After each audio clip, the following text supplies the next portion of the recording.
Nangunguna na ngayon ang PLDT at Signal sa team standing, habang ang Creamline ay nasa pangatlo sa pwesto. Pero sino kaya ang makakapagpatigil sa Creamline na sa ngayon ay wala pang talo kahit isang set, habang ang Thunderbells ay lalo namang lumalakas? Pero bago pa man ang lahat, kung hindi ka pa nakapag-subscribe, please like and subscribe at pakispike na rin sa bell button para lagi kang updated sa mga volleyball ganap. Nangunguna ang PLDT sa team standing na wala pang talong record. Kung maaalala natin, isa rin ang PLDT sa masasabing malakas na kupunan pero laging kinakapos pagdating sa semis. Pero this time, oras na kaya para muli nilang ibangon ang kupunan pagkatapos di makapasok sa final sa nakaraang season. Pumangalawa naman ang Signal HD Spikers na may 3 panalo at wala pang talong record. Isa ang Signal sa nagkukulang sa manlalaro. Sa nakaraang laban, meron lamang silang 11 manlalaro at ang iba ay bangko dahil sa mga injury. At ang iba nilang mga key players ay nagsilipatan na rin. Ang tanong, magagampanan pa rin kaya ng Signal na palakasin ang kupunan kahit sa kakulangan ng manlalaro? O may pasabog sila na idadagdag sa kalagitnaan ng liga? Pangatlo naman ang defending champion na Creamline Cool Smashers. Ang Cool Smashers ay mayroong 2 panalo at wala ni isang talo kahit isang set. Bagamat nalagasan man sila ng isang Japanese player na si Risa Sato, intact pa rin naman ang kupunan at patuloy na namamayagpag bilang mga reyna ng PVL. Habang ang Zeus Coffee naman ay may 2 panalo at isang talong record, biglang nag-iba ang timpla ng kape ng Zeus Coffee pagkatapos nilang mag-revamp. Sa tulong ng veteran na si Jovelyn Gonzaga at ang inaasahang magpapalagablab sa puso ng Zeus na si Thea Gagate, na matagal nang hinihintay ng Thunderbells upang tulungan sila sa depensa.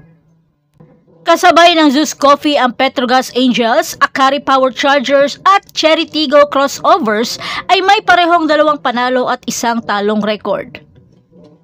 Ang Angels ay patuloy na pinapalakas ang kupunan sa kawalan ng presensya ni MJ Phillips. Ang Akari Power Chargers ay nagpapalakas sa kanilang depensa habang ang iba sa kanilang key players ay nababangko pa.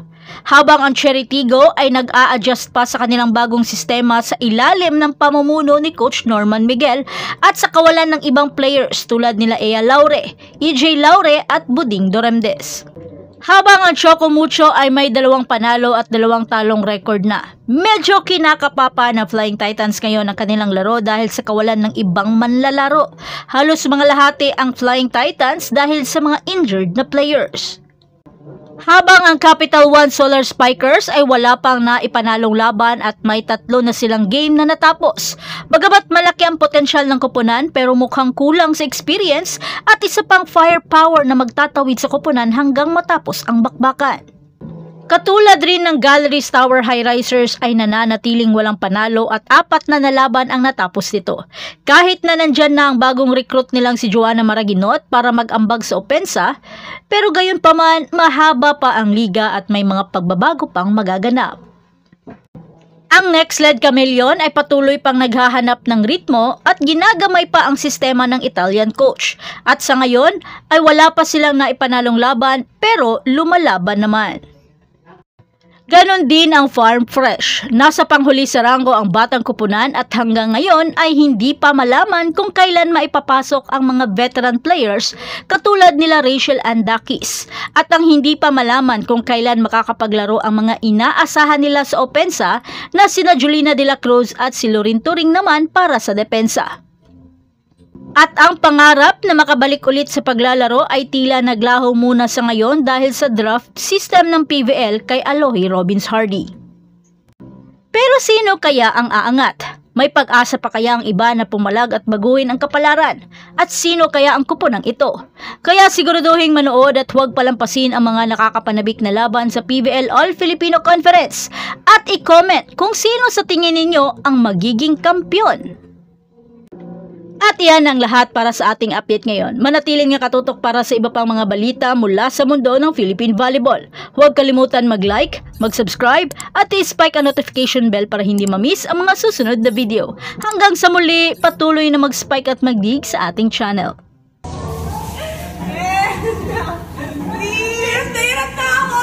Nagtatawarin mo pa ako, what a friend! gagawin pindot? Yes. Are you sure? Yeah. Wala nang pindot ka na. Oh, too hot. Nagkakalokohan na tayo. She's giving her friends a room here in our hotel. And there's a big ref. 2 doors. And the first floor and the